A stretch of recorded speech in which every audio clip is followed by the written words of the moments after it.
From the lakes of Minnesota to the hills of Tennessee, across the plains of Texas, from sea to shining sea, from Detroit down to Houston and New York to LA, where there's pride in every American heart, and it's time we stand and say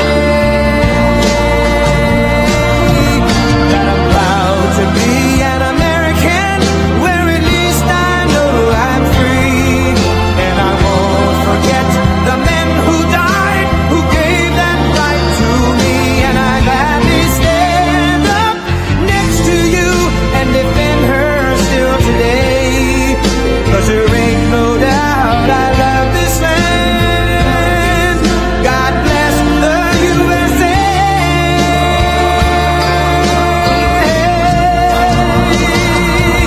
And I'm proud to be an American, where at least I know I'm free, and I won't forget the men who died, who gave that right to me, and I gladly stand up next to you and defend her still today, 'cause there ain't no doubt I love this land.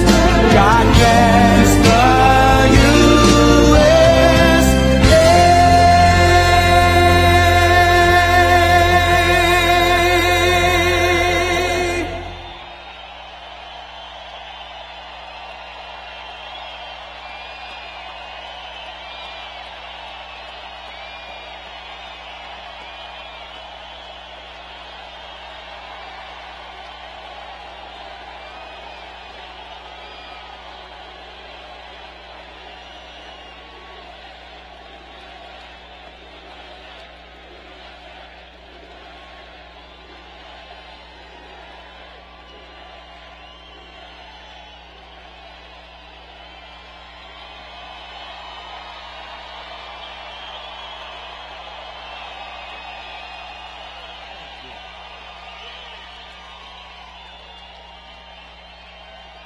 Thank you very much. Thank you, Minnesota. This is a great state. We are going to win this state in a very short period of time. Thank you. This feels like the day before the election. So we have 20,000 plus people inside. We just set a new record.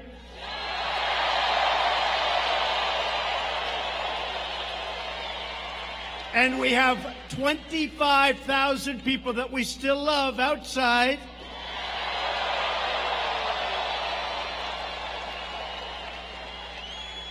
And close to 100,000 people wanted to come tonight. Thank you all. This is great. This is great. Thank you. I want to thank our great Vice President, Mike Pence, and Karen Pence for being here tonight.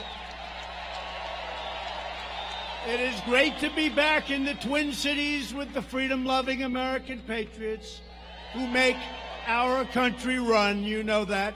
You know it. For the next 13 months, think of that. It seems like yesterday. For the next 13 months, we are going to fight with all of our heart and soul, and we are going to win the great state of Minnesota in 2020.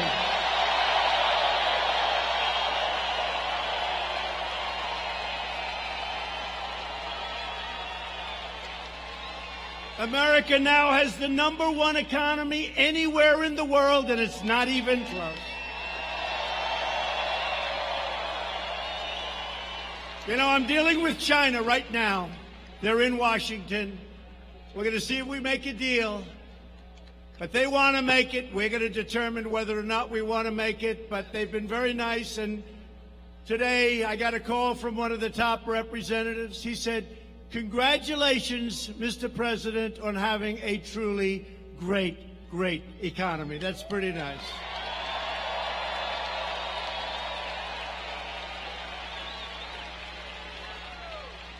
We picked up since the election trillions of dollars in value, and China has lost trillions of dollars in value. I will say this.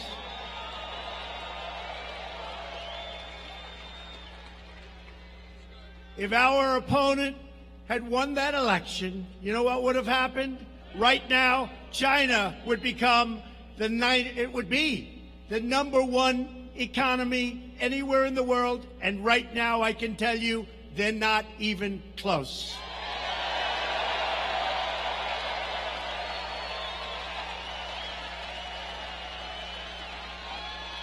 Our country is stronger than ever before because we are proudly putting, for the first time in a long time, we are putting America first.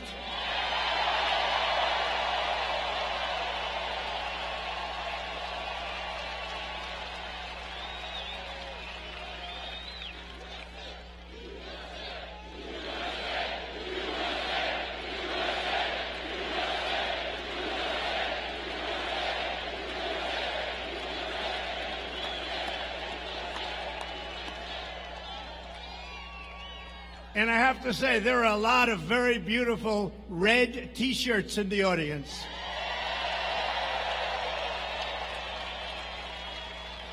That was a record sale. They did very well. And I'll tell you what, cops love Trump. Trump loves cops.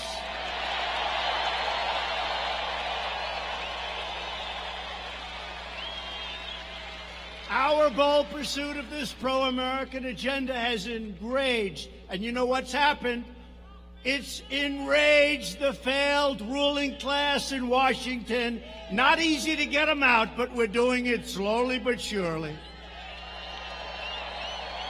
These corrupt politicians and the radical leftists got rich bleeding America dry, and they knew that my election would finally end their pillaging and looting of our country. And that's what they were doing. And that's what they continue to try and do. That is why from day one, the wretched Washington swamp has been trying to nullify the results of a truly great and democratic election, the election of 2016. They're trying. They're not getting very far. They want to erase your vote like it never existed. They want to erase your voice, and they want to erase your future. But they will fail because in America, the people rule again.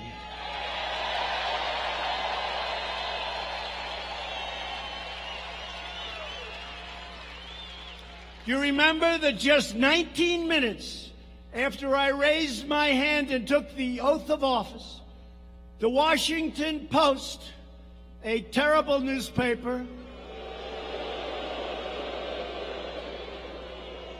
that doesn't know how to write the truth, published a story, and in this case, they might have gotten it pretty correct. They said, the campaign to impeach President Trump has begun. That was the headline. Little did we know they weren't playing games. Think of that. That was 19 minutes after the oath of office. Months earlier, Peter Strzok. Remember, he and his lover, Lisa Page. What a group. She's going to win 10 million to 1. She's going to win. I'm telling you, Peter. I'm telling you, Peter, she's going to win, Peter. Oh, I love you so much.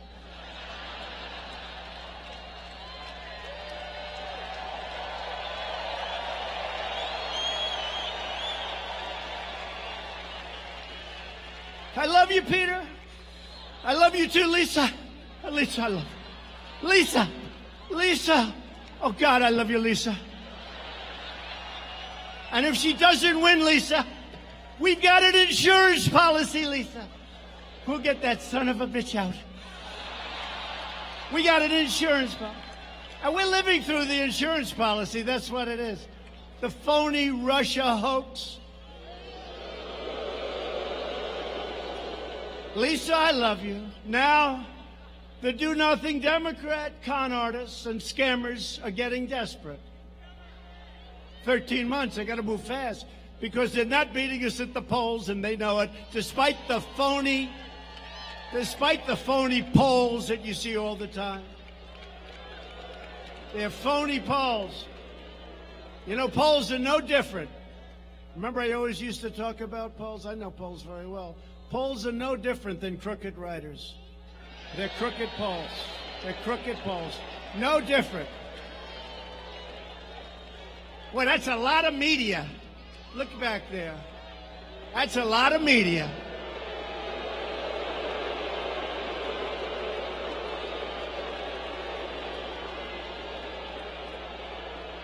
They are so dishonest, and frankly, they are so bad for our country.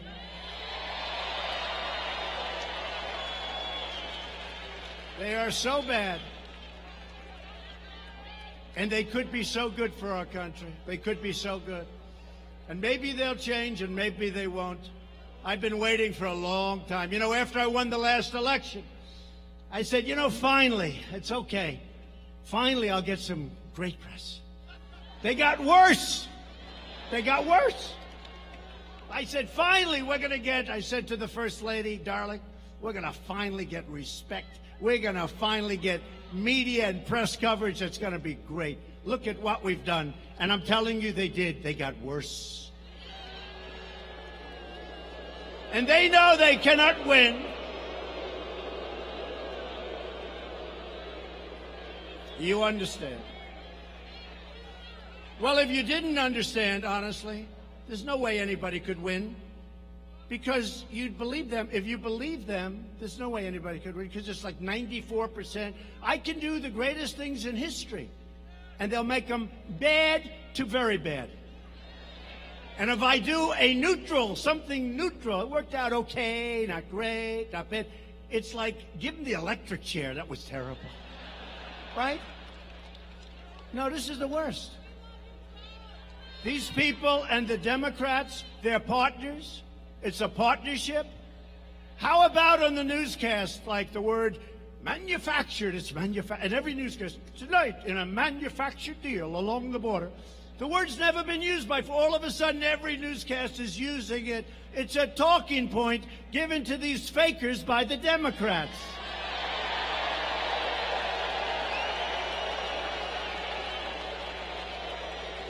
So they know they can't win the 2020 election. So they're pursuing the insane impeachment witch hunt. I've been going through it now.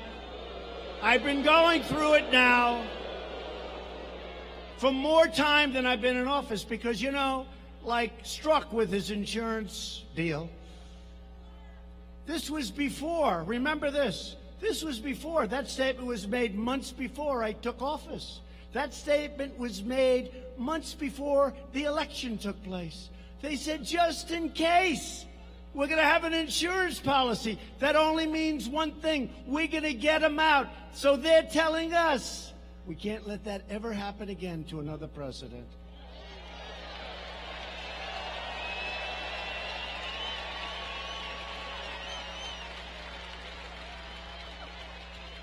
And Rush Limbaugh, Sean Hannity, a lot of people.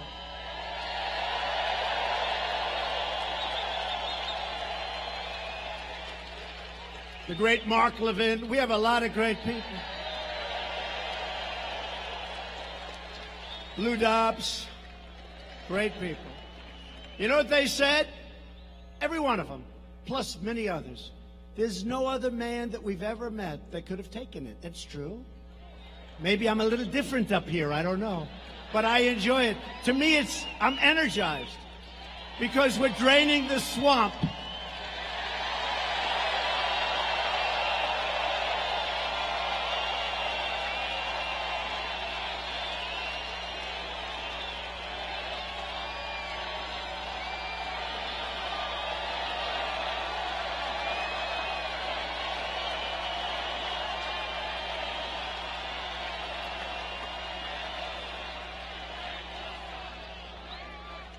The Democrats' brazen attempt to overthrow our government will produce a backlash at the ballot box, the likes of which they have never, ever seen before in the history of this country.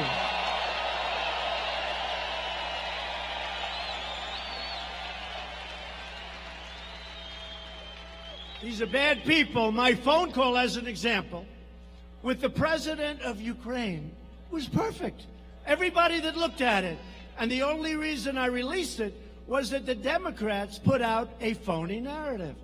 So I had no choice. And I don't want to do that as president. Every time a president from a country calls me or I call them, we have to release the text. How can you do business that way? Who's going to want to speak to your president? So the president of Ukraine reiterated today at a major news conference on other subjects that he was under absolutely no pressure. He doesn't even know what they're talking about. And he used the word, there was no blackmail during this call. He used that term.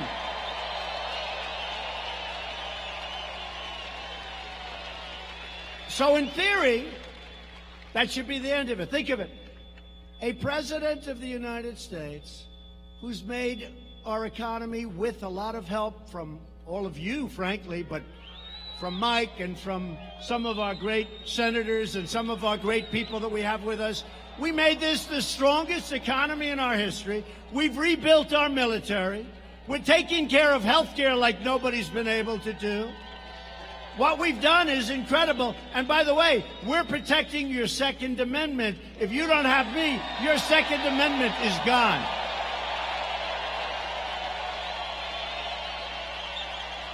So, we have the greatest economy, the greatest military. We've rebuilt our military, $2.5 trillion, because when I took it over, it was a mess.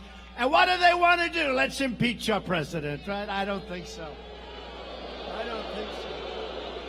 I think we're going to have a turnout the likes of which we've never seen in the history of our country.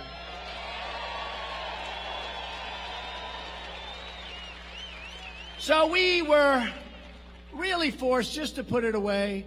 We were forced. I said, just do it. Got the approval from Ukraine. I have to ask. I said, hey, do you guys mind? They said, that's a strange request.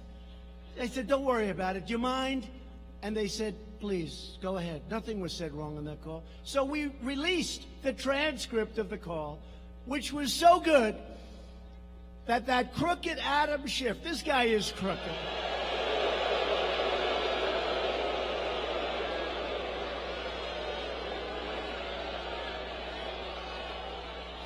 He had to make up a fake conversation that never happened, and he delivered it to the United States Congress and the American people.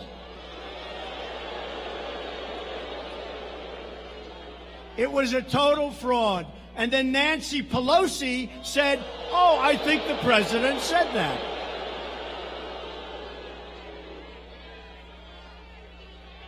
These people are sick. I'm telling you, they're sick. And you know what? Had they waited one day longer, they would have had the transcript of the actual call, word for word. It would have been perfect. Instead, they released it. They went early. They said all these horrible things. You know why? Because they never thought in a million years that I was going to release a transcript of the call.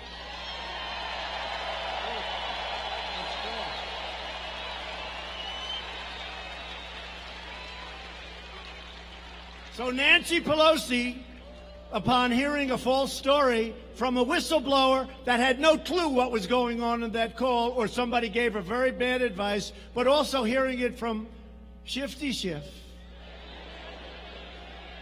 Nancy Pelosi said a day before seeing the transcript of the call with the Ukrainian president, we've got to impeach him. We've got to impeach him.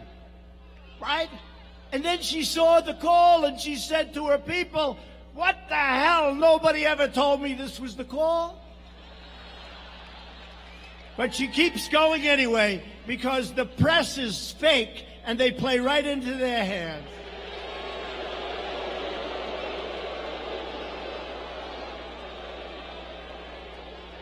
The do-nothing Democrat extremists have gone so far left that they believe it should not be a crime to cross our border illegally, and it should be a crime to have a totally appropriate, casual, beautiful, accurate phone call with a foreign leader. I don't think so. As our brilliant White House counsel wrote to the Democrats yesterday, he said their highly partisan and unconstitutional effort threatens grave and lasting damage to our democratic institutions, to our system of free elections, and to the American people. That's what it is, to the American people. It's so terrible.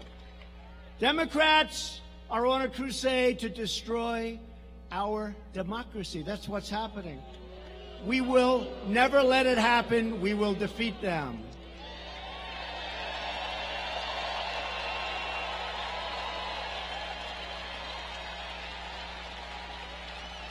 I mean, look at their debates.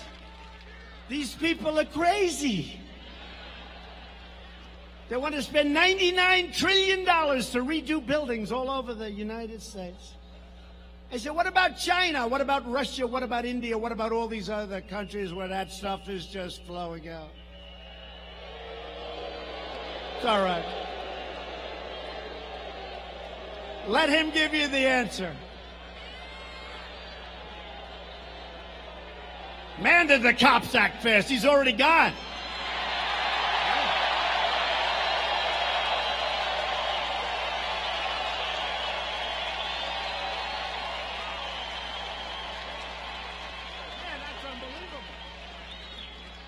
That's the fastest. You know, I love law enforcement. I love the cops. I love the police. I love it. Minneapolis. You got a rotten mayor. You got to change your mayor. You got a bad mayor. But you know what? The police, I've done this a lot, and every once in a while we have very little disturbance. It's really, actually, is there any place where we can have more fun than at a Trump rally?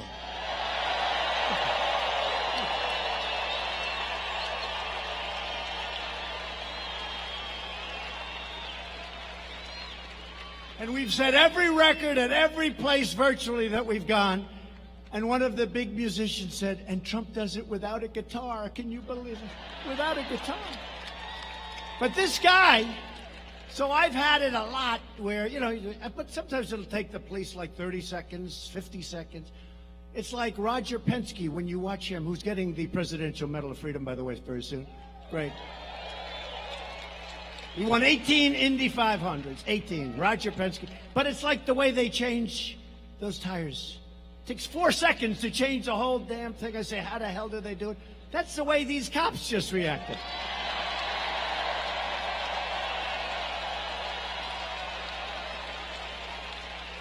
That was a record. I think it was a record. I've had good service, but I've never had anything like that. I look up, the guy is already gone.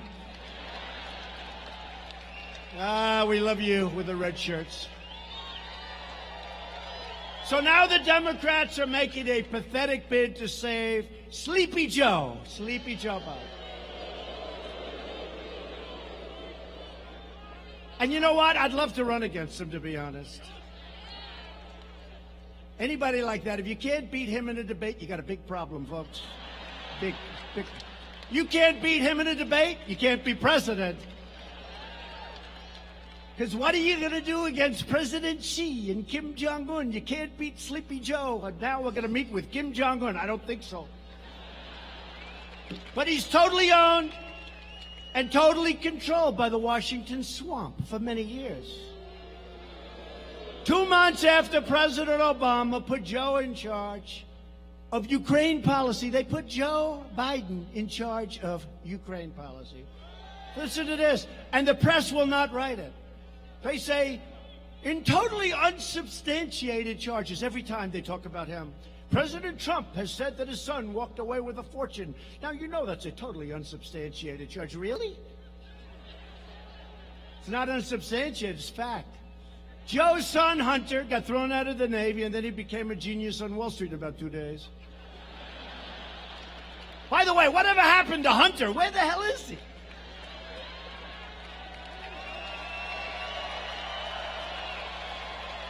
Where's Hunter? Hey, fellas, I have an idea for a new T-shirt. I love the cops, but let's do another T-shirt. Where's Hunter? Where is he?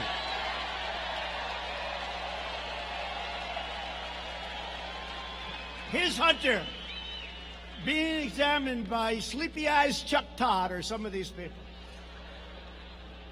Hunter, it's so great that you're here, sir. Hunter, I know they're giving you approximately $168,000 a month. I hear they paid you a big check of $3 million. I just want to speak on behalf of NBC, who's absolutely one of the worst. I just want to tell you, Hunter, I just want to tell you, I couldn't be happier for you and your family. And I know you don't know anything about energy, and I know it's an energy company, but I think they made a great deal, Hunter. And then they fly to China. And I'm dealing with people right now, they're tough as hell, those Chinese negotiators. And Hunter, who's not too smart, Hunter, he goes in, he has a meeting, he walks out in his fund with $1.5 billion, with a B, $1.5 billion.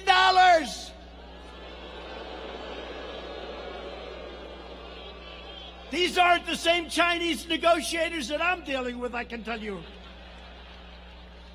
These are not the same ones, but we are doing very well in that negotiation. Now think of it. Where's Hunter? Okay, get it. So where is Hunter? I want to see Hunter ask these questions. Hunter, you know nothing about energy. You know nothing about China. You know nothing about anything, frankly. Hunter, you're a loser. Why did you get $1.5 billion, Hunter?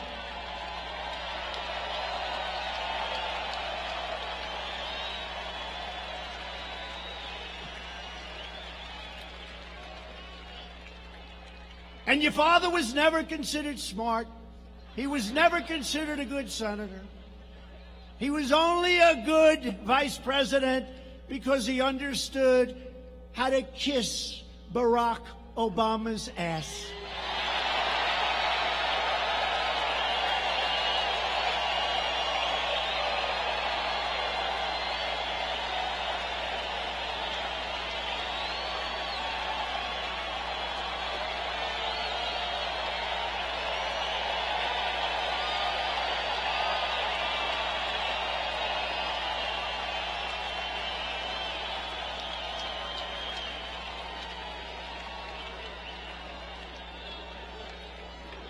True.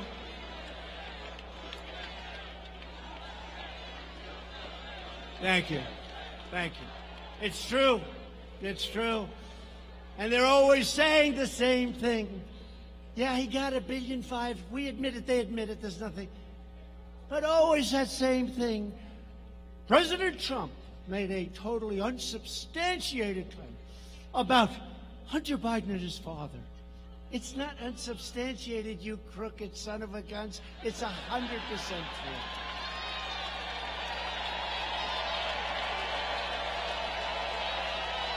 100%.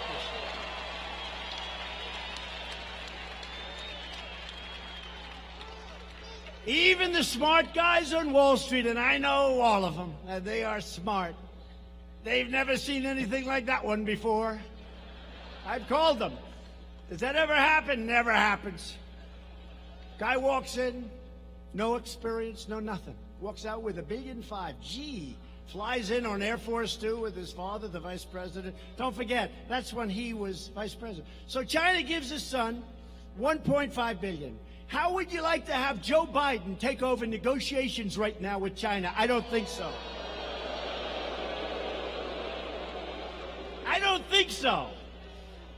Meanwhile, Biden allowed China to rip off America for 8 years as vice president, and Barack Obama let him just rob us blind, and we're not doing that anymore. Those days are over.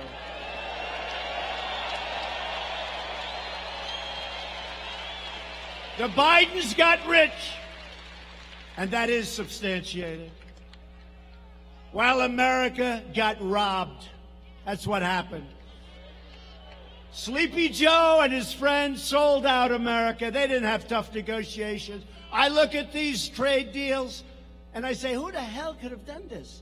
If you had no business instinct, no business ability, if you had nothing, if you're dumb as hell, you wouldn't make these deals. They're so bad. I say, who made these deals? Who made these deals? But we're ripping them all up and redoing them, and they're going to be very good. Wait till you see what happens.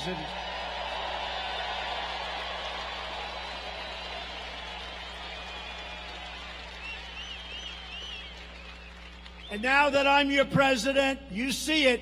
America is winning again, and we're respected again as a nation.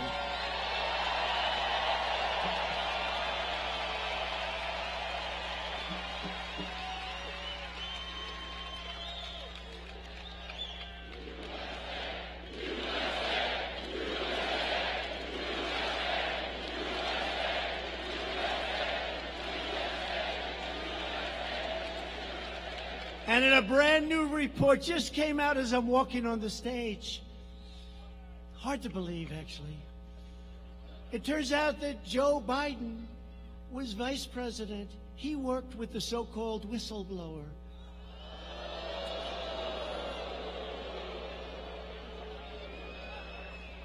This is nothing but a partisan witch hunt, sabotage, and I'm sure they're going to say it's totally unsubstantiated. But one of them wrote the story. Congratulations, by the way. That's very nice. That's really good. That's the way you should do it. Good, good, good. In the twisted worldview of Democrats and the media, it's okay for politicians to ship our jobs to foreign countries, flood our communities with drugs and crime, and enrich themselves at America's expense. Their treachery is allowed because they go along with the rigged Washington game, and it is far more rigged. When I ran, I thought it was rigged, but this is crazy what's happening. But if you refuse to bow or bend to the Washington swamp, which I could do very easily, I'd be much more popular. Folks, it would be so much easier. You know, a very smart, I gotta tell you, isn't it much better when I go off script? Isn't that better?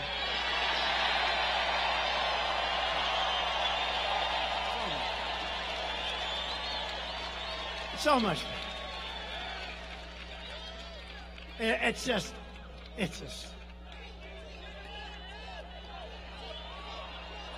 Hey, folks, the greatest buyer of advertisements in the history of the world, Mike Lindell, My Pillow.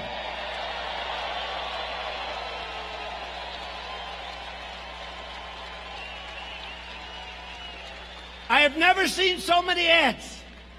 I think he's the greatest ad negotiator in history. And I told him, I said, would you do me a favor? All the money we spend in these political campaigns, if I gave some of that money to Mike, I think it would have ads every single minute of every single show. I never saw so many. Anyway, but the lawless political establishment will try to frame you. They'll persecute you. They'll swear and just swear up and down that they're telling the truth. When Nancy Pelosi was on television the other day, I have to say, I was very proud of George Stephanopoulos. I was very proud. It's not often. She said, no, Shifty Schiff told the truth when he said that. Stephanopoulos said, no, wait a minute. No, it wasn't the truth. It was a false statement. No, it was the truth. He said no, and then she really believes it. So she's either got one of two problems. She's either really stupid, okay, or she's really lost it, or maybe there's a certain dishonesty in there someplace. But they smear you. They spy on you. And they target your friends, your family, your staff for harassment, for abuse, for destruction. I came down to Washington with incredible people. We won a great political campaign. They were bright-eyed and bushy-tailed. We know that's a nice phrase. They came down. They were happy. They wanted to turn the country around. They wanted to do great things. All of a sudden, they get summoned and they get subpoenaed by Robert Mueller. How good was he as a witness? Not too good. And by people that were, I call them the 13 angry Democrats that turned into 18 angry Democrats. It was disgraceful. So people that were going down, sir, what is this? I look, oh, wow, that's a subpoena. What the hell is this? They took people, I really mean this, they took people that were full of life and energy and vigor. We had just won the greatest campaign in the history of American politics. It's true. It's true. And they destroyed their lives. They destroyed their lives. They went home. I could name many people, one in particular, who came down, an incredible young woman. She was going to help people. She wanted to help people. She had causes that were so good, she wanted to help people. And she ended up going home dark, dark. Her life became hell. They ruined people. They destroyed people. Good people. People that ended up paying far more money in legal fees than they made. They destroyed great people. They're vicious, horrible, and the media was behind every single step.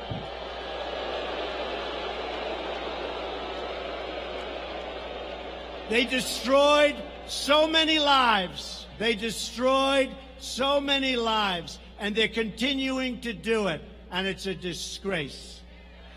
When all of their ludicrous hoaxes have been exposed as frauds, these sinister fakers then try to impeach you for daring to call out their own corruption.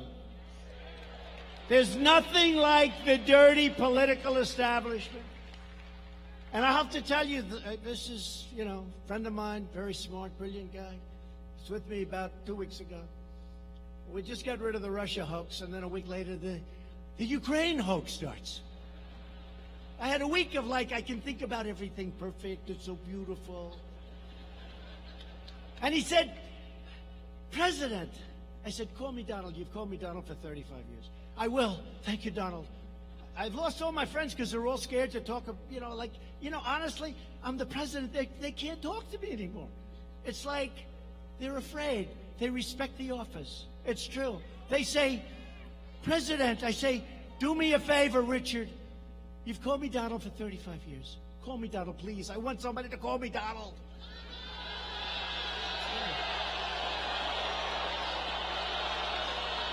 True.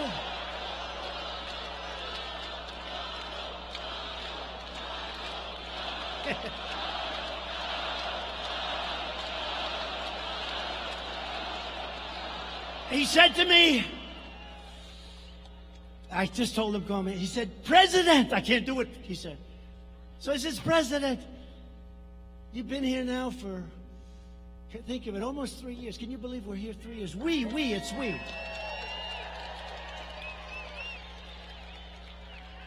And we have to promise them no more than 16 years, okay? No more. 16 more years. I'm only kidding.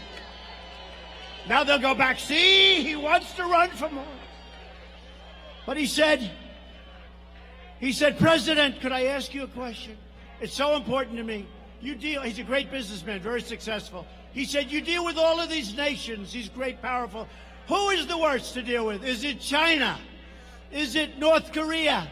Is it India? Is it Russia? Please tell me, Mr. President, who is the toughest nation to deal with? I said, you're not going to believe this. It's the USA is the toughest nation to deal with.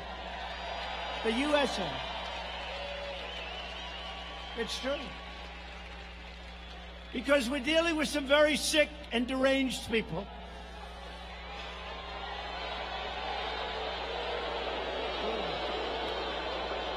There's nothing that the dirty political establishment hates more than a president that they cannot intimidate, own, and control. They're trying to stop me because they know that I don't answer to them, I answer to you. It's true.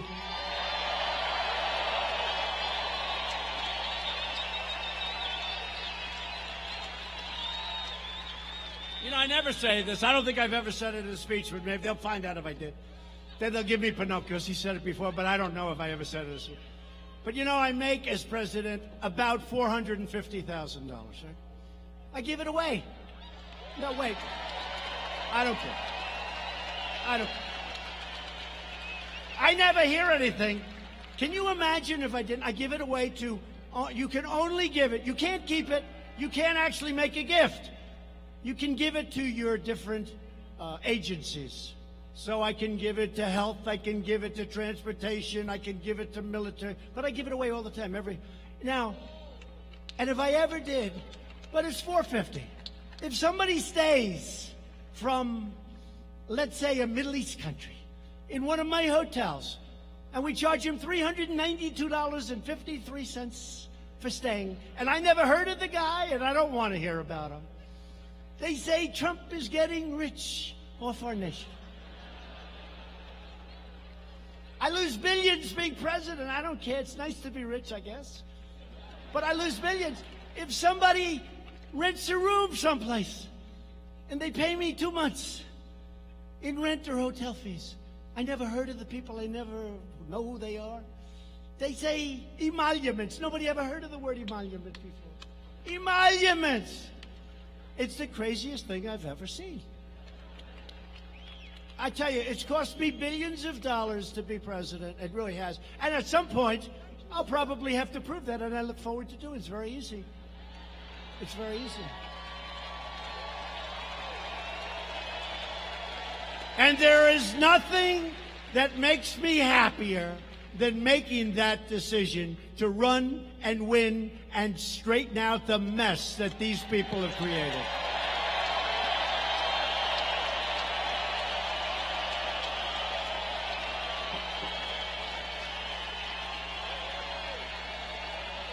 So in a desperate attempt to attack our movement, Nancy and Chuck, two beauties, have given control of the Democrat Party entirely over to the radical left, including Minnesota's own Representative Ilhan Omar.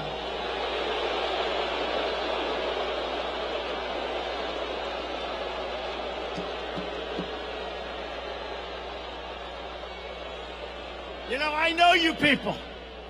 I know you people. I know the people of Minnesota. And I want to tell you, and I also at the same time, it's both a question and a statement. How the hell did that ever happen? How did it happen? How did it happen?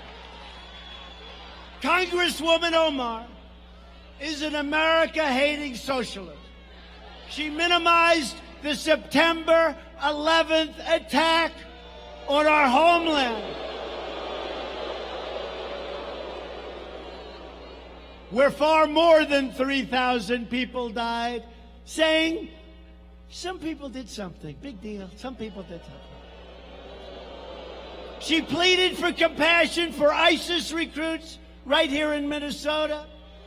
Omar laughed that Americans speak of Al-Qaeda. Remember that tape? Speak of Al-Qaeda. But when we say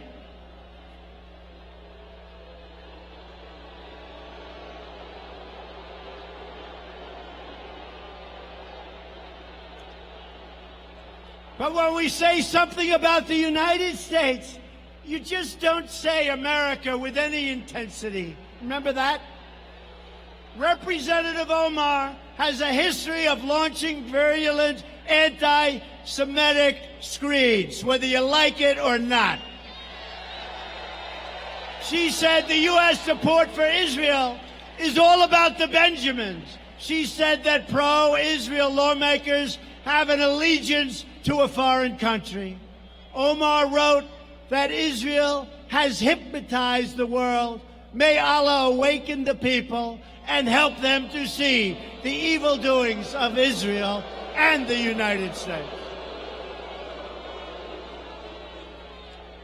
How do you have such a person representing you in Minnesota? I'm very angry at you people right now.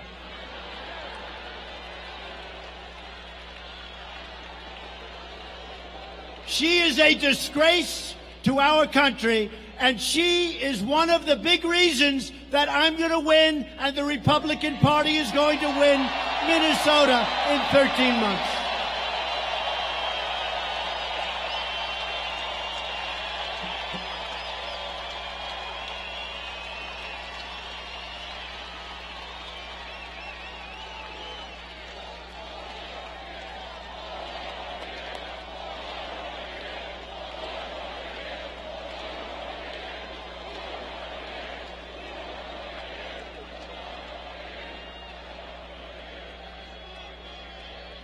Thank you very much.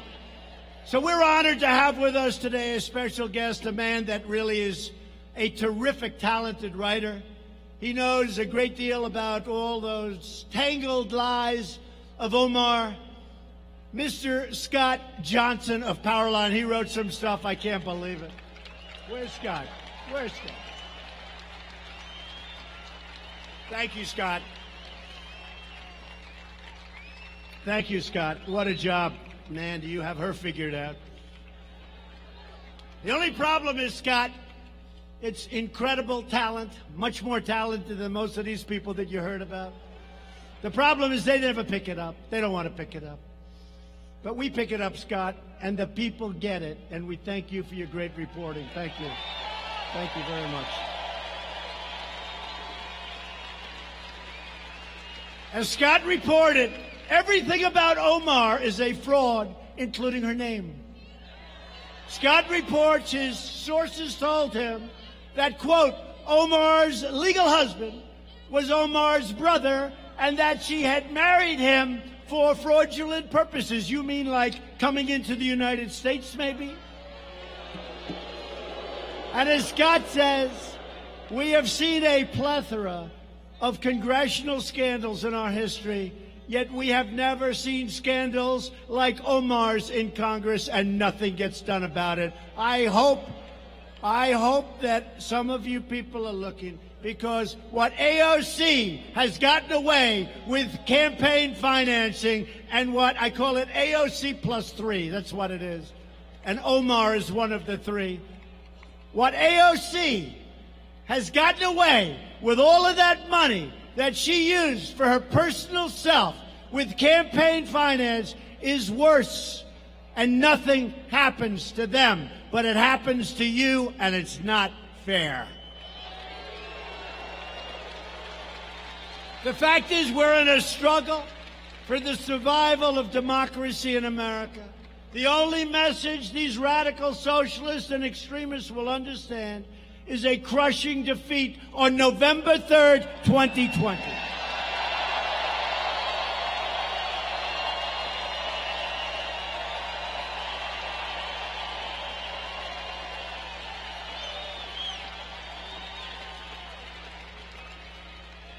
With your help, we will win back the House.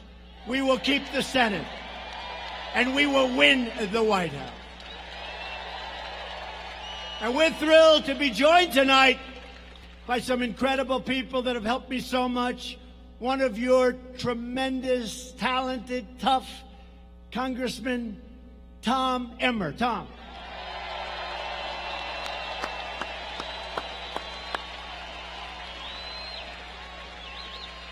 Also a man you don't want to fight him and you don't want to play him in hockey because he was tough.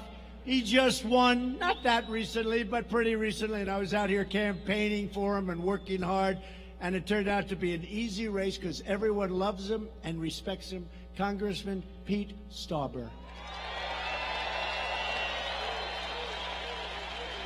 And a man who gets in the trenches, and he just doesn't care. He wants to win for the people. He loves you. He loves this state. He loves this country. Jim Hagedorn.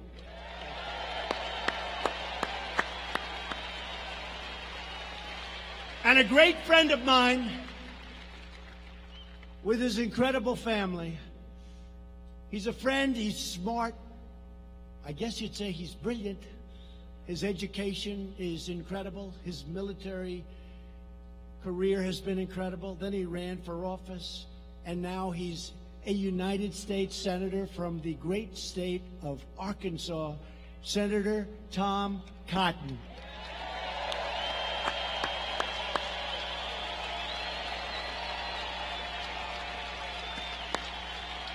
Great guy. And Minnesota Senate Majority Leader Paul Gazelka. Paul. Thank you, Paul. Minnesota GOP Chairwoman Jennifer Carnahan. She's been incredible.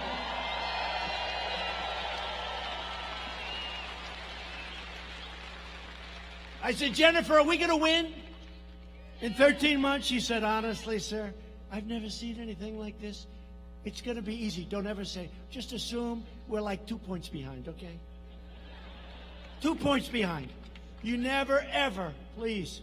You always just assume you're a little behind. But we're going to win this state by so much that people are going to be shocked. And plenty of other states. You know, we had a rally 3 weeks ago in New Mexico.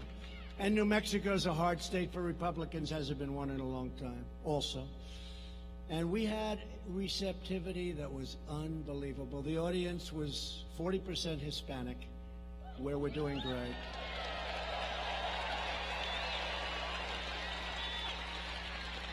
And you know, Hispanic, they understand borders better than anybody, better than we do. They understand safety. They understand their job. They don't want people taking it away. They don't want crime. They understand it better. That's why we're doing so well. But we're in New Mexico, and I'm telling you, that was electric. But honestly, all evenings are electric. We haven't had any bad ones. We haven't. They're all electric. A woman who headed up the great state of Michigan for me, a state that hadn't been won in a long time by a Republican, for whatever reason, but it hadn't been right. I guess we didn't have the right candidates, right? But a woman who would call me constantly. I'd say, I don't want to talk to her. She's giving me a headache. Sir, if you make one more trip, you're going to win Michigan. I say, all right.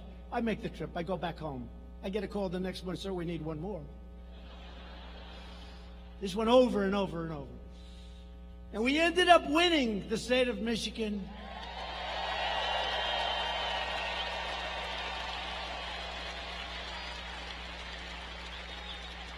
And I said, who the hell was that woman that kept bugging me to go back to Michigan and speak just one more time every week? One more time, sir. And her name is Ronna McDaniel. She's fantastic, and she's the head of the RNC.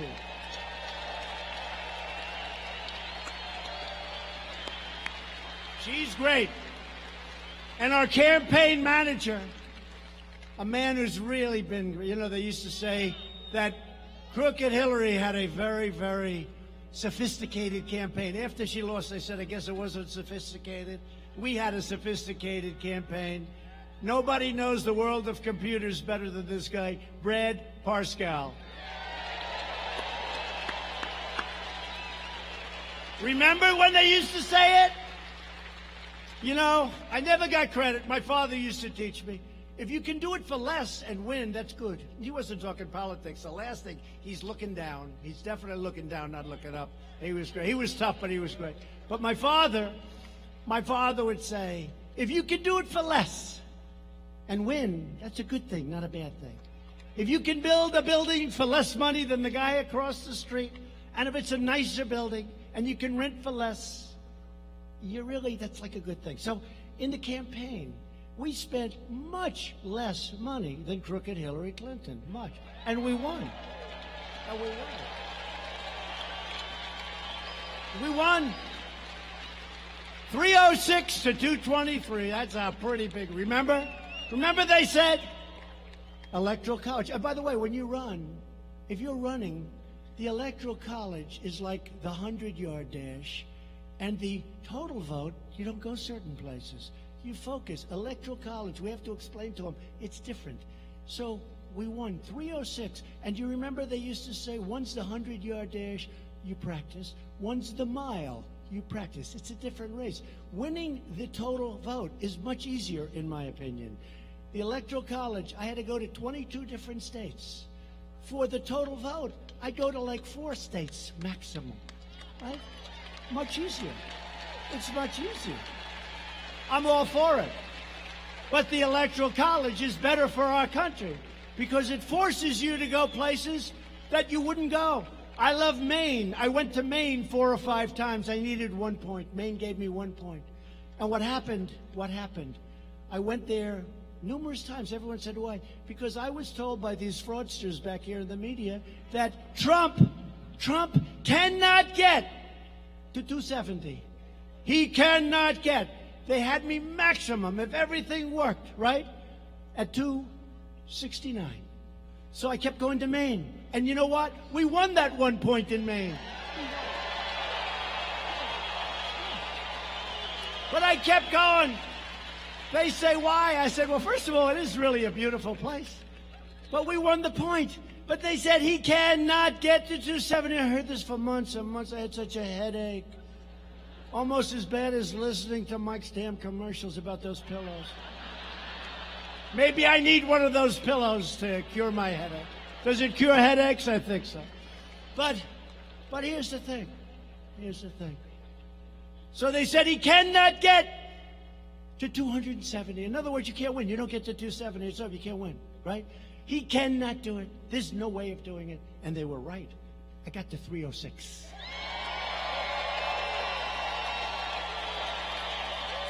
They were right. But I didn't get to 306. You got to 306. We won incredible states. We won incredible states. We won Wisconsin. We won Michigan. We won Pennsylvania. We won North Carolina. We won South Carolina. We won Florida. What a run. Do you remember the evening that we won?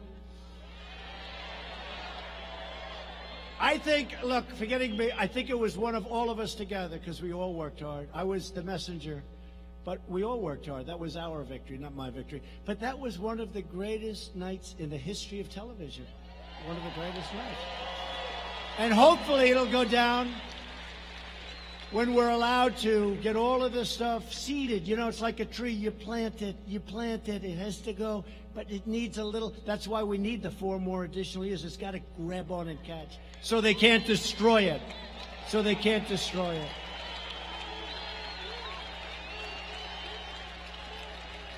But I think it'll go down, and I hope it's going to go down as one of the greatest evenings in the history of this country, because it's never happened anything like that before. And these guys don't even question it. They just sit back and say, I guess he's right about that. I'll never forget the night before. I was at a tremendous arena. The place was going crazy. It was like this, going crazy. And 2 reporters that hate my guts, they looked at themselves. They looked at each other. Famous shot. They're looking like this, and they're saying, what the hell is going on? They knew. And I didn't need Beyonce and Jay-Z.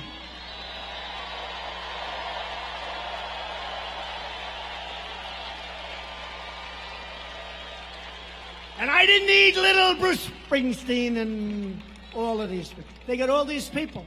They'd come in because you couldn't get a crowd. They'd come in, they'd sing, they got Bruce Springsteen. Okay? He'd do about 2 songs and leave. What happens is they leave and then everyone leaves with them. And she's still speaking in front of the same lousy crowd.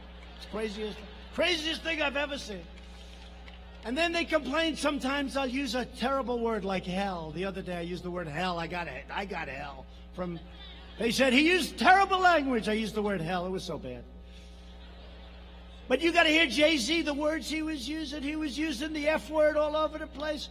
And then the next day they say, I use bad language. The word hell is a terrible word. These people are sick.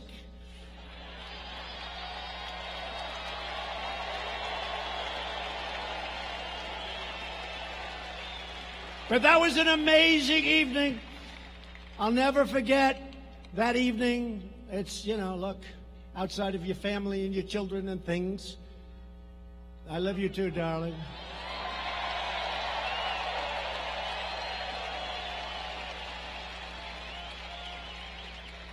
It was one of the highest rated evenings in the history of television. You add up all those networks. Remember the woman crying? Oh, my God.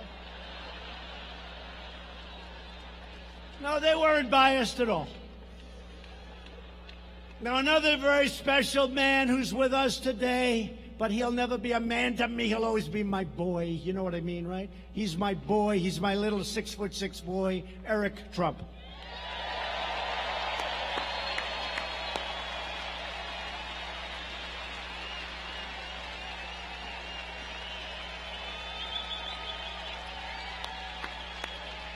And the parents understand that, right? They may be big and strong and older, and to a parent, a child is always their boy or always their little beautiful girl. And I know that's probably politically incorrect. They'll say, it was terrible what he said about women. Terrible.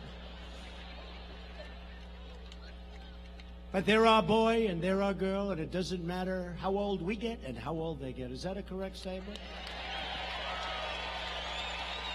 And I'm also proud to endorse your next Republican senator from Minnesota, a man that I've known, a man that is tough and smart, a man that's running against somebody that's never done a damn thing in the Senate, Mr. Jason Lewis.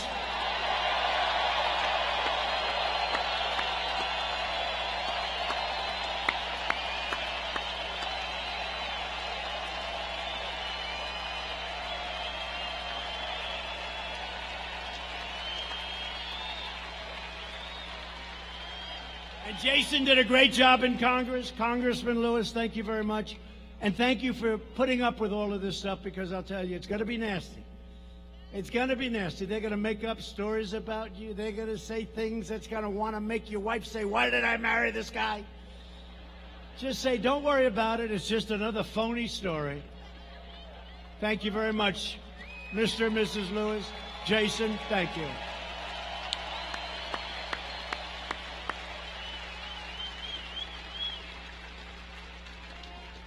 And Jason, they can't say that about Tom Cotton. He's too perfect, this guy. He can't say it. They can't say it about you, Tom. Anyway, good luck, Jason.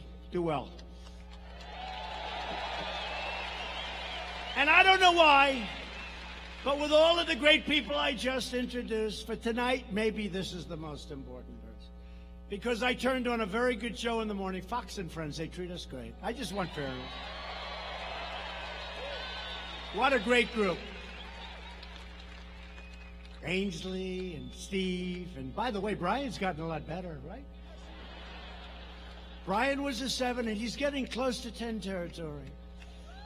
And Steve has been so great, and Ainsley is just incredible.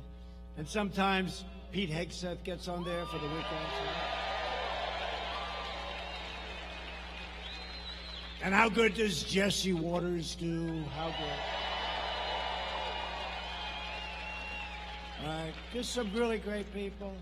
And again, Tucker's been very good, I have to say. He's been good. Smart. He's been great. Tucker. And the legendary Sean Hannity. Great. Number one show. Sean's got the number 1 show. And Laura Ingraham was knocking him out of the park. Laura.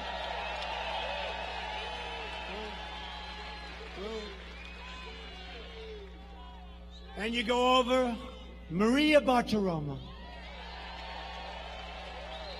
And the great Lou Dobbs. How good are they? Lou Dobbs. And many more. And many more.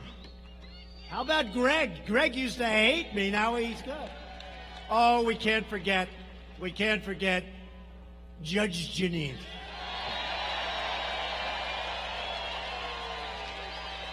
I would be in such trouble if I forgot Judge Jeanine. No, these are great. And there are many more. I just, look, I'm just rattling some names off, but they're just terrific people. They're terrific people. But a man that I have to really say something very special about. So I'm watching Fox and Friends early in the morning, very early in the 6 slot, because I'm out of there pretty good. And I see a handsome young man named Bob Kroll, Cops for Trump.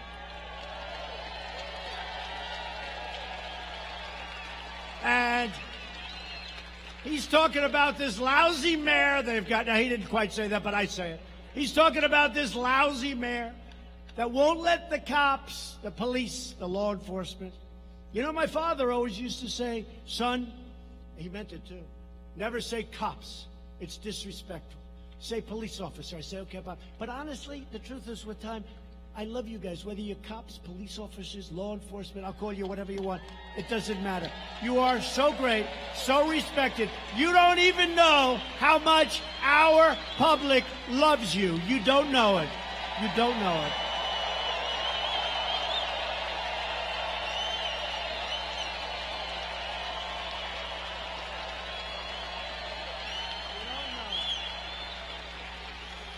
But I see this guy, and I don't know if he's done a lot of television before, but he was very effective and very good. And he was saying how the police aren't being allowed to take care of this rally. And yet with President Obama and Bush and all these people, they were, fine. Everybody comes, they fall asleep at a rally. But they weren't allowed to do the job for us, and they went wild. So what I want to do...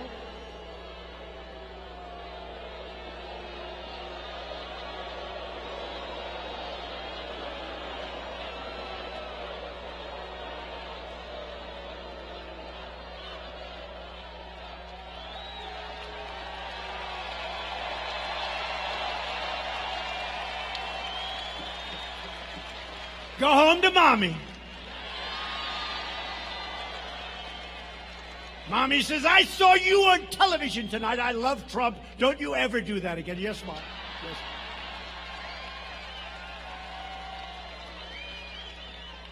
But the job he did before the election.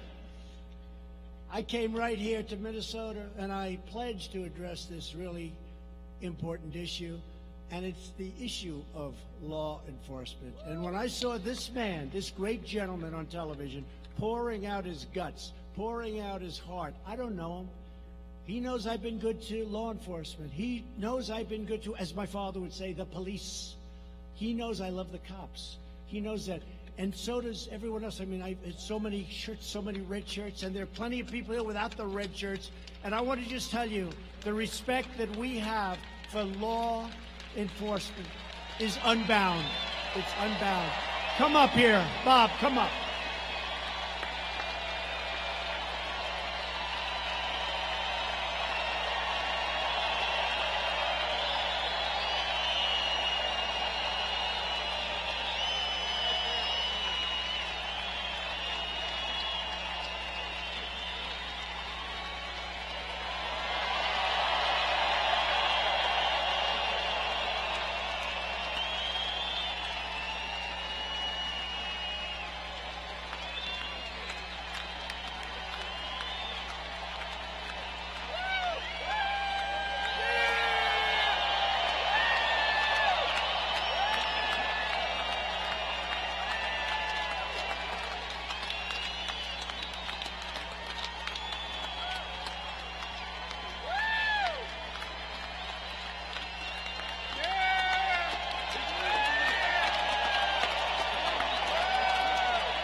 What can I say after that?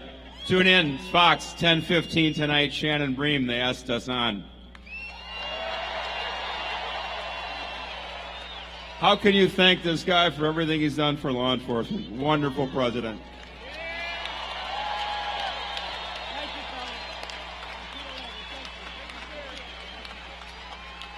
Thank you very much. Thank you. Great people. Thank you.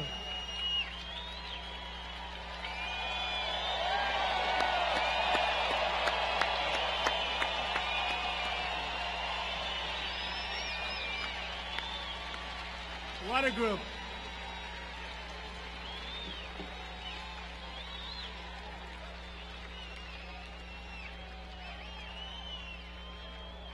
I think your very weak mayor made a mistake when he took them on. As you know, for many years, leaders in Washington brought large numbers of refugees to your state from Somalia, without considering the impact on schools and communities and taxpayers. I promised you that as president, I would give local communities a greater say in refugee policy and put in place enhanced vetting and responsible immigration controls.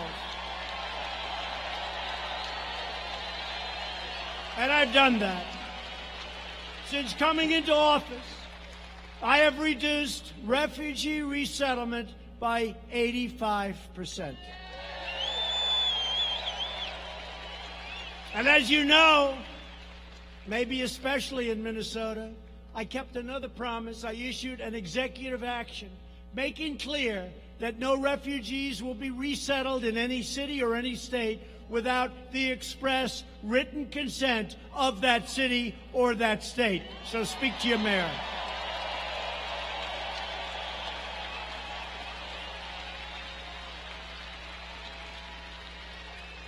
You should be able to decide what is best for your own cities and for your own neighborhoods, and that's what you have the right to do right now. And believe me, no other president would be doing that. If Democrats were ever to seize power, they would open the floodgates to unvetted, uncontrolled migration at levels you have never seen before. You think you have it bad now? You would never have seen anything like what they want to do. But in the Trump administration, we will always protect American families first, and that has not been done in Minnesota.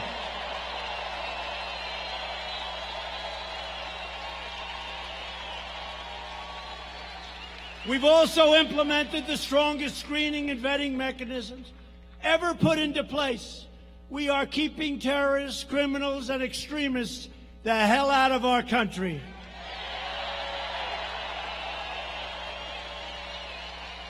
And I want to thank the country of Mexico. The president of Mexico has been incredible. We have now 27,000 Mexican soldiers. They're great and they're tough, and they are now protecting our border, and those numbers have gone down like this.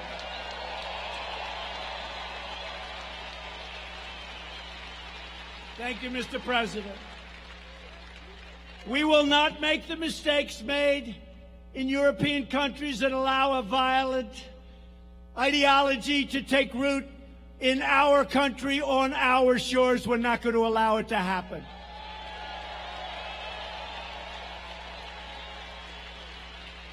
And as you all know, to protect our citizens from those who would do harm to us, I instituted a very controversial, very hard to get travel ban on some of the world's most dangerous countries.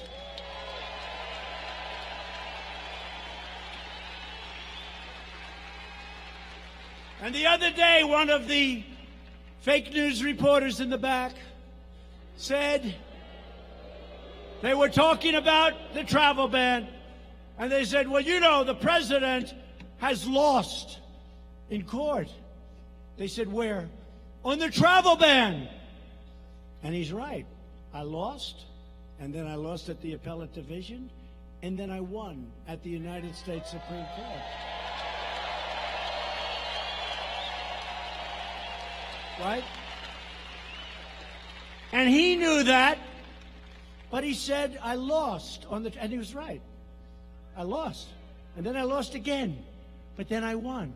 And we have the travel ban. But instead of saying he lost, and then he lost at the appellate, and then he won at the United States Supreme Court, he said he lost on the travel ban. These are very dishonest people. Do you understand that? Very dishonest. In the Republican Party, we believe that those who seek to join our society must embrace our values, honor our history, and love our people.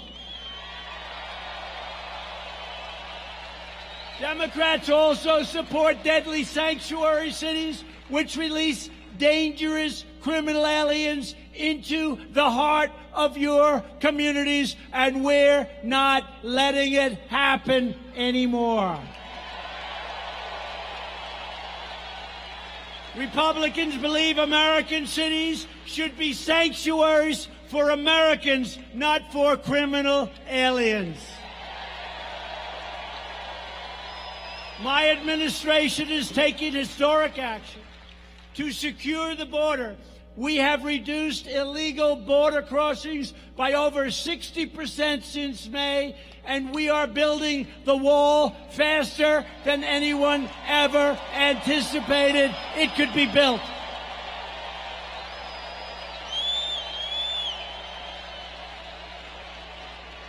And this is a serious wall. You've all seen it. It's going up rapidly. And you think that was easy? I had every Democrat in Congress fighting me. I had a lot of the rhinos fighting me. They say, see, he's not getting it built. He's not getting... Let me tell you, you have every Democrat fighting you. We took it from here, and we took it from there, and we took it from all over the place, and we got that thing. That's the biggest patchwork of financing you've ever seen. And that sucker is going up, and it is the finest. It is the strongest. It's largely 30 feet tall, which is the maximum height that they wanted.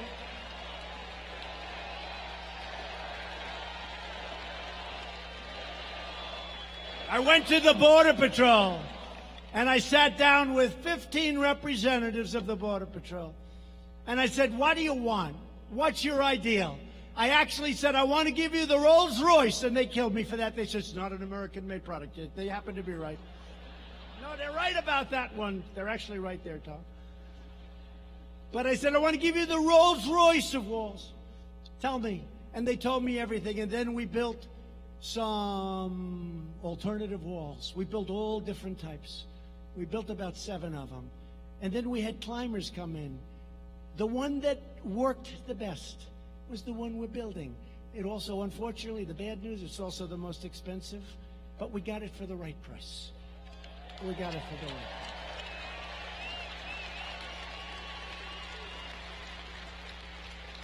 It's steel, it's hardened concrete, it's deep, it's high, it's a thing of beauty. And it's going to keep bad people out of our country. That's what it's going to do. And the Democrats knew this. Most of the Democrats 4 years ago, they wanted a wall. Now all of a sudden they don't want a wall. You know why they don't want a wall? Because I want it. It's the only reason. And I just thought of it, like a year ago. I said, man, this could have been so much easier. All I had to do is say, we don't want a wall, and they would have given me all the financing I wanted for the wall. What was I thinking? We're not going to build a wall, and they would have forced me to build it. I would have. Under this administration, we are also ending the endless wars. We have to do it, folks. We have to do it. We have totally defeated the ISIS caliphate, and I did that in rather quick time, if you remember. Because we have the greatest fighting machine now. When I came in, it was totally depleted. We have great generals. We have great war fighters. And they did it so fast. I flew to Iraq. I met with the generals, right? I met with the generals. I said, I hear it's going to take a year to 2 years. Sir, we could do it in 2 weeks. I said, what? They don't let us fight, sir. They don't let us fight. We want to fight. They don't let us fight. I said, I let you fight. I said, how come if they say it's going to take anywhere from a year to 2 years, you say you can do it so quickly? He said, sir, we're going to hit him from the front. We're going to hit him from the back. We're going to hit him from the sides, from underground, from overground. We're going to hit the hell out of him. And they did. And we won very quickly.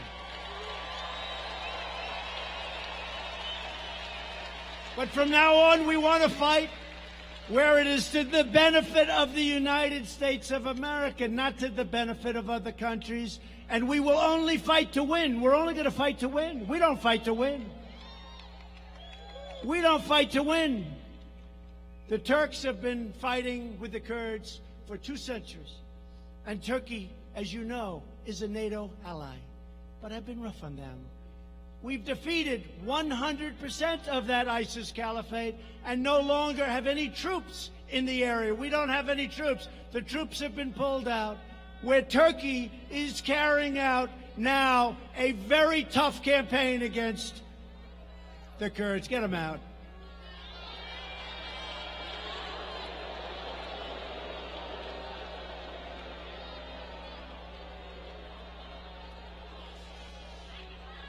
So Turkey is right now waging a very tough campaign against the Kurds. We got along with the Kurds, and we help the Kurds. And don't forget, they're also fighting for their land. You know that. But they're fighting. So we have three choices. You ready? Here are the three choices. We don't have any soldiers there because we've left. We won. We left. Take a victory, United States. We left. Take a victory. Take a victory. Bring our troops back home. I told the story yesterday. I have to sign letters. It's the hardest thing I have to do. I sign letters. Dear Mr. and Mrs. Smith from Arkansas. Dear Mr. and Mrs. Jones from Alabama. Dear Mr. and Mrs. somebody from some great state. I'm sorry to inform you, your son has been killed in combat. I'm so sorry. And every letter is individually done because sometimes the parents, they're grieving and they get together with other parents and I don't want to see that it's like the same letter. So we do different letters. It's the hardest thing I have to do. Hardest thing. It's the hardest thing I have. I was telling Tom Cotton, it's the hardest thing that I have to do. And I signed those letters, and it just breaks your heart. And by the way, there's a time to fight. Nobody fights harder than I do, but there's a time, and there's not necessarily a time. But I send these letters out, quite a few, and sometimes I send letters out. It's called Blue on Green, where we're teaching people how to fight, and then they turn the gun on our soldiers and shoot them in the back. And that's the hardest thing for a parent. I have all of them. I know every one. That's the hardest thing for a parent, when they get notification because they learn how their child has died. When the so-called people that we're teaching how to fight turn the gun on them and shoot. We've had a lot of that, a lot of it in Afghanistan, more than we've ever had proportionally before. It's a horrible, horrible thing. But I have to sign these letters. And sometimes I go out to a place, Dover Air Force Base. It's a very tough experience. Mike Pence goes. I go. Other people go. Tom Cotton goes. We go out there and we meet the parents and the families, the wives, the children, the sisters, the brothers. We meet them and we talk to them. And their son or daughter is being flown in from some faraway place in a coffin. And these things are just impossible. I don't know how parents can do it even. And I'll meet them. And we have a particular colonel, that's all he does. So good, so professional. And that's what he does. He said, I greet the dead, sir. I greet the dead. And what happens is this big, incredible machine flies in, this tremendous cargo plane. And it flies in, so powerful, so big. And I'll be talking to some of the parents, and they'll act like they're fine. I said, how are you doing? We're fine, sir. We're fine. We're really good. I say, that's great. And I'll tell the colonel, I'll say, Colonel, I think they're doing great. No, sir, they're not going to do great. You'll see. And I didn't know what he was talking about. This is the first time. And then we went outside to the runway, and this incredible machine is flying in, and it lands, and it comes over, and it pulls up, and we have military guards. We have incredible, talented musicians that do this. That's what they do. And what happens is that door opens up. And the colonel told me, he said, sir, when that door opens up, those same people that you think are okay do things that you'll never see. You will hear sounds like you've never heard. That's what he does.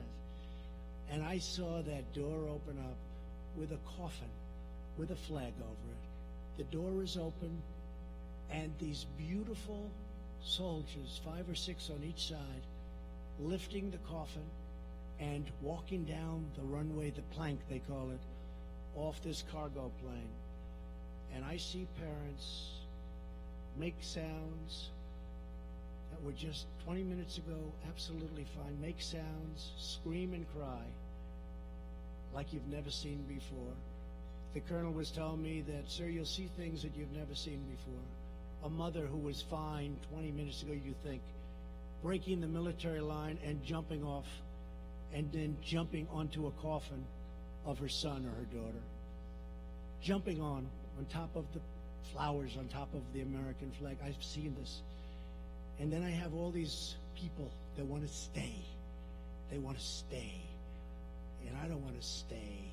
We were supposed to be in Syria for 30 days. We've now been there for 10 years. We were supposed to be in Afghanistan for a short period of time. We're now going to be there for close to 19 years. It's time to bring them home. It's time to bring them home.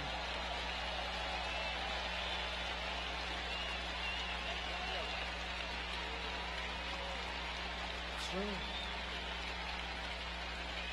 Time to bring them home.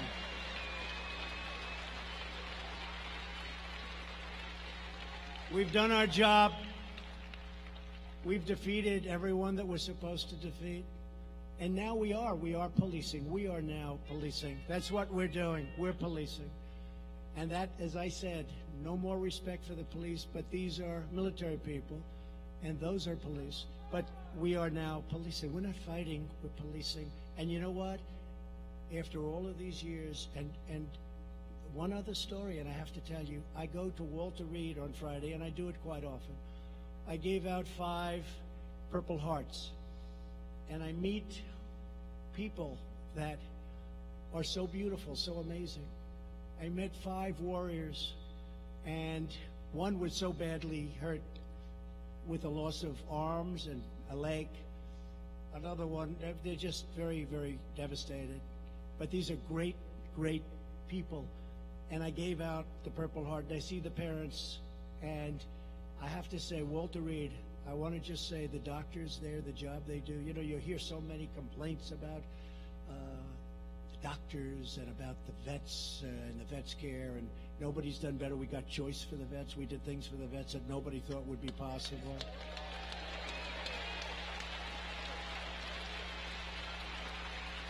But I saw these young men, and I gave them their Purple Hearts, and their parents were there crying.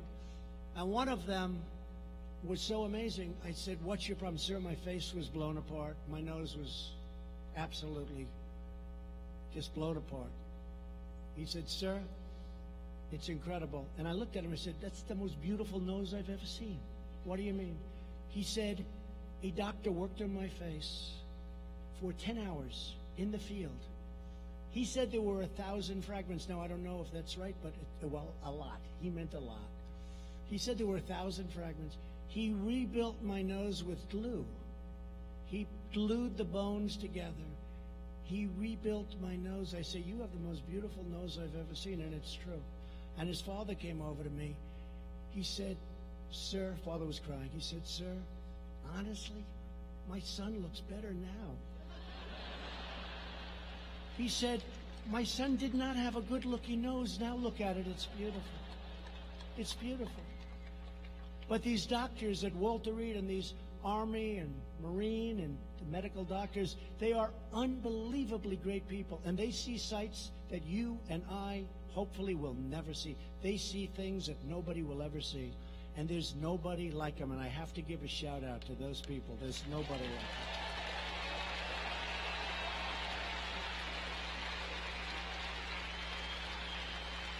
So in the case of Turkey and Syria and the Kurds, we could send in 1,000 troops for a military conflict with Turkey.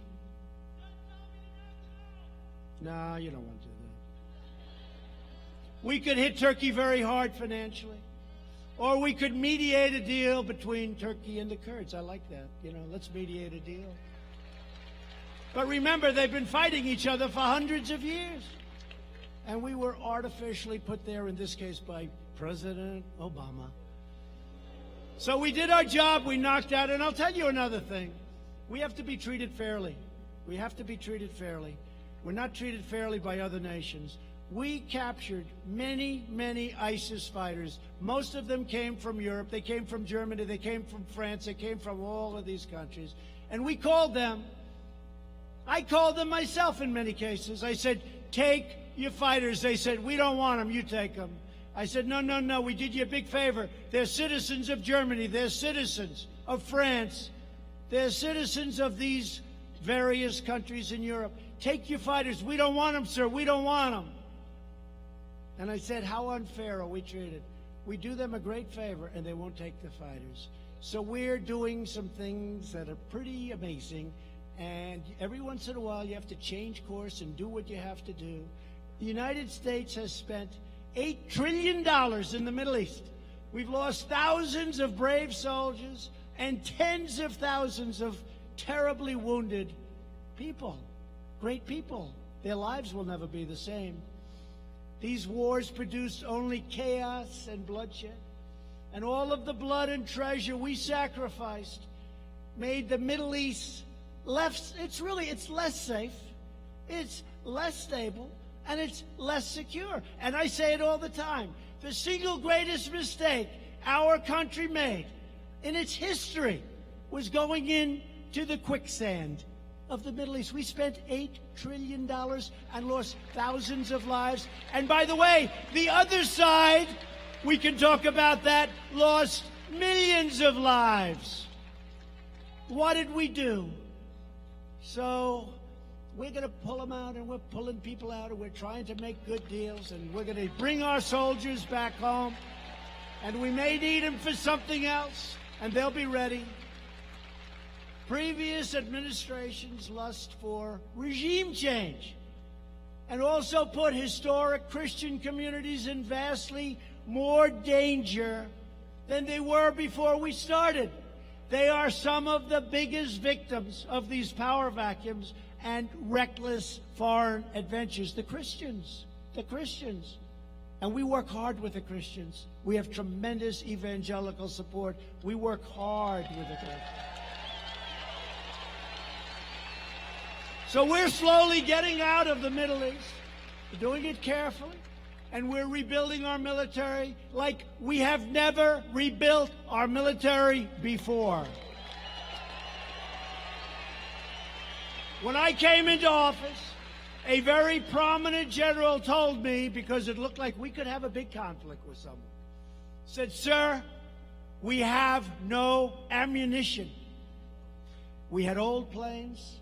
We had planes that were so old they didn't fly. We had people going to the desert, the plane graveyards, airplane graveyards, picking up parts. I never want to hear a president of the United States hear those words again. I never want to have a president hear the words, sir, we have no ammunition. Think of that. Think of that. Now, thanks to more than $2.5 trillion worth of investment in our military, we have more ammunition, more missiles, more rockets, more tanks, more fighter jets, and more of everything else than we've ever had before. And we have no choice. You look around the world and we have no choice, unfortunately. And the Democrats want to dismantle our military. After years of building up other countries, we are finally building up our country. That's what we have to do.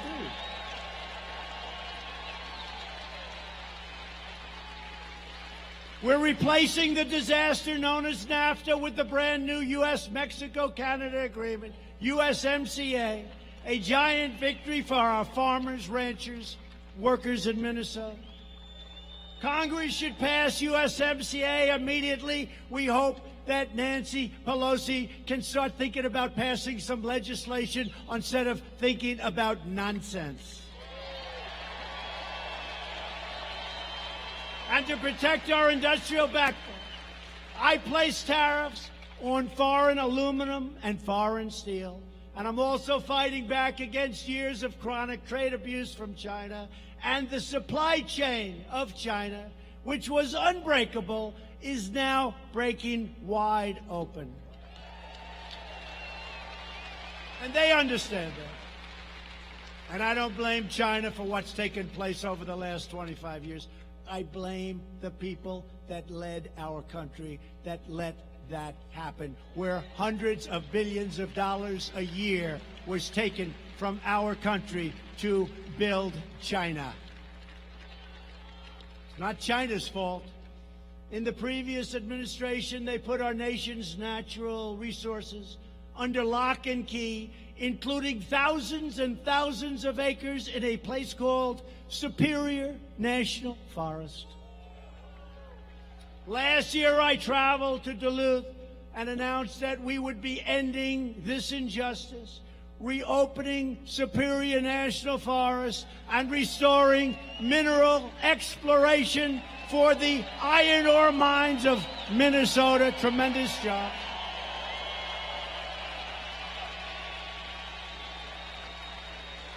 And now the Iron Range is back in business.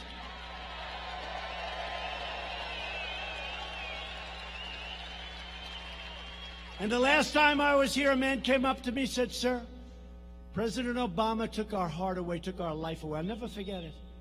A man, strong guy, had tears in his eyes. He said, "You gave us back our life because they took it away from him. We gave it back." Best iron ore there is anywhere. My administration is also fighting the Democrat socialist health care agenda that would obliterate Medicare. Republicans will protect Medicare, and we will always protect patients with pre-existing conditions. And for those of you that have private health care, health insurance, 180 million people, they are going to end it, obliterate it, and most people are thrilled with it. We are going to leave it. You're going to have your plan the way you want it. And there's no plan like those. Virtually every top Democrat also now supports late-term abortion, ripping babies straight from the mother's womb right up to the moment of birth. And that is why I've asked Congress to prohibit extreme late-term abortion, because Republicans believe that every child is a sacred gift from God.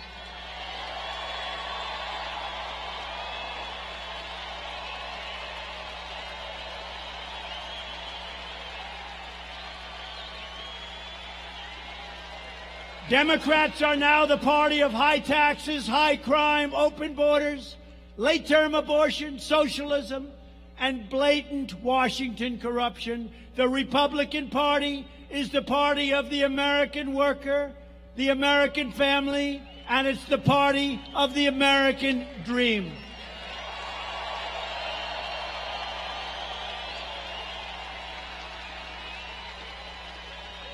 For years, you watched as your politicians apologized for America. You remember that? T, I'm sorry. I'm so sorry. Now you have a president who's standing up for America. We are standing up for Minneapolis, and we are standing up for the great state of Minnesota.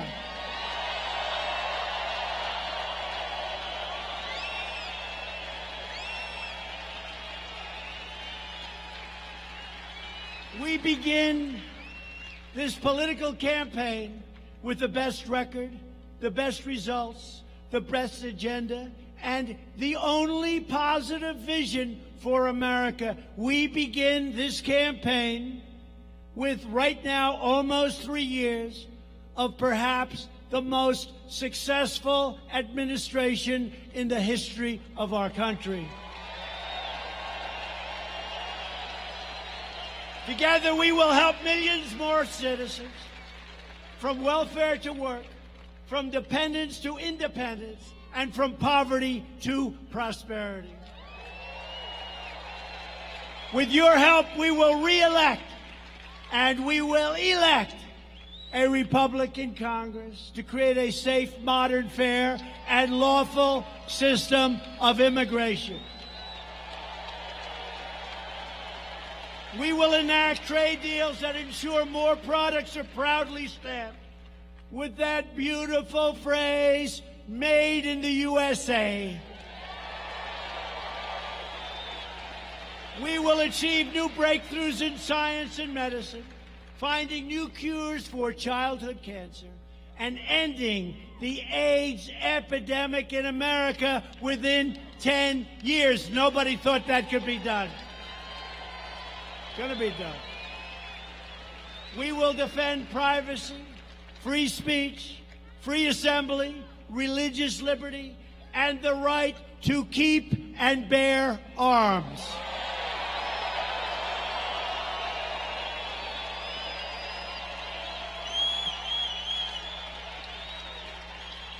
And above all, we will never stop fighting for the values that bind us together as one America.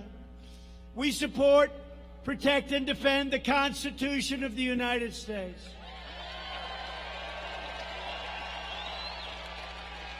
We stand with the incredible heroes of law enforcement.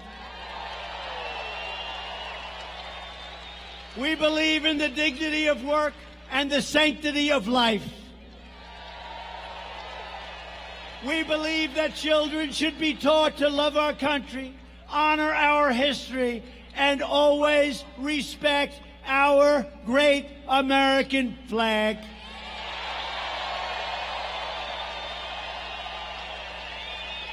And we live by the words of our great national motto, "In God we trust."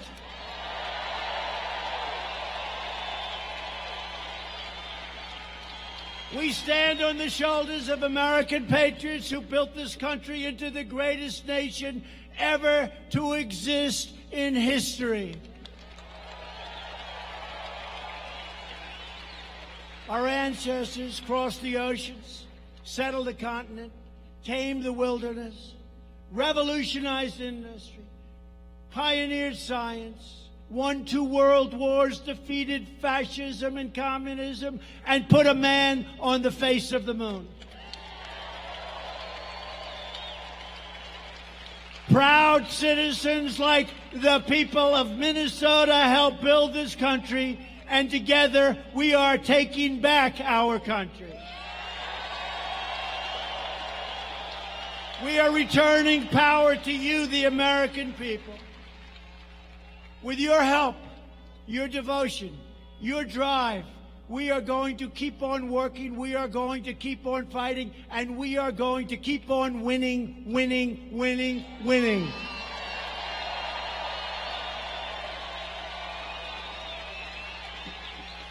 We are one movement, one people, one family, and one glorious nation under God.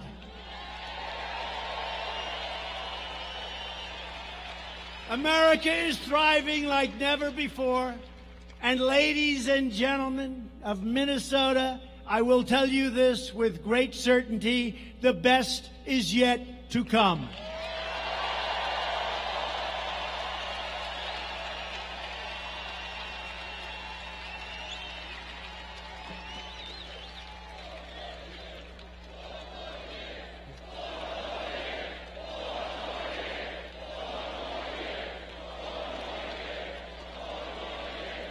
Thank you very much. And just in concluding, together we will make America wealthy again. We will make America strong again. We will make America safe again. And we will make America great again. Thank you, Minnesota. Thank you.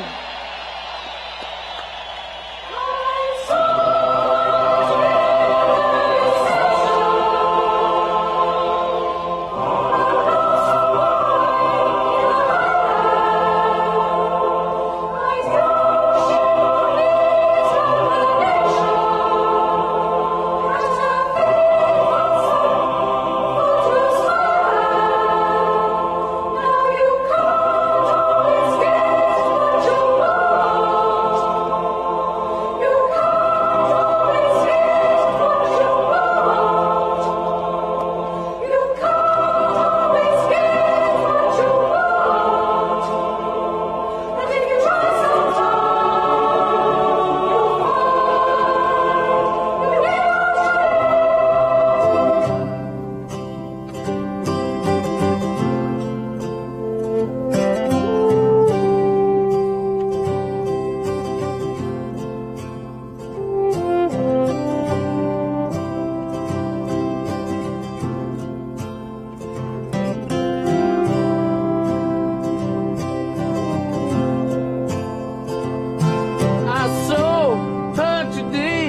the reception. A glass of wine